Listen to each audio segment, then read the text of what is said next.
Souvent, quand on parle de démocratie, on entend toujours que la minorité doit endosser la décision de la majorité.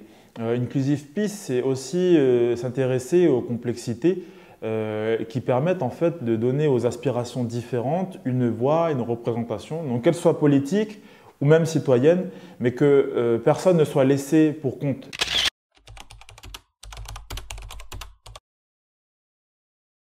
Donc, je travaille actuellement sur le champ des Deeply Divided Societies, en français les sociétés profondément divisées, qui sont traversées par des conflits de groupes, des conflits religieux, ethniques, et où justement on essaye de trouver des mécanismes à l'échelle institutionnelle pour permettre à tous ces groupes d'être représentés de façon plus ou moins égale et qu'un groupe surtout ne domine pas l'autre de façon hégémonique.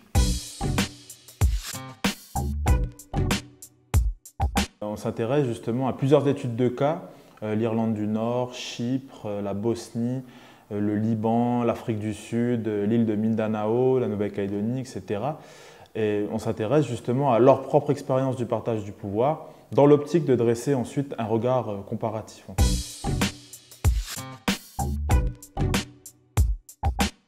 En Nouvelle-Calédonie, le fait majoritaire a montré ses faiblesses et depuis 1988, finalement, on est inscrit dans des accords de paix qui justement permettent d'équilibrer le pouvoir pour ne surtout pas que l'on se retrouve dans cette situation où la minorité doit endosser le poids de la majorité. Ce mode de gouvernement n'est pas parfait, hein, comme chaque accord politique, il a une vocation à durer le plus ou moins dans le temps.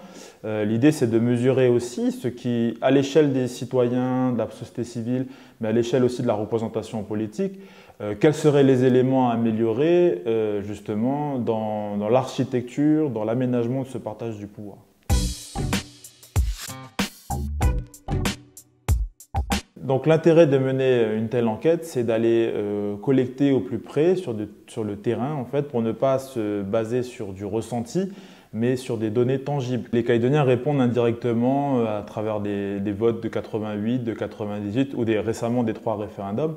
Mais au-delà des simples résultats qu'on a dans les référendums, l'intérêt c'est d'aller chercher aussi les aspirations profondes de la population, qu'elles soient citoyennes, de la société civile ou de la représentation politique et institutionnelle.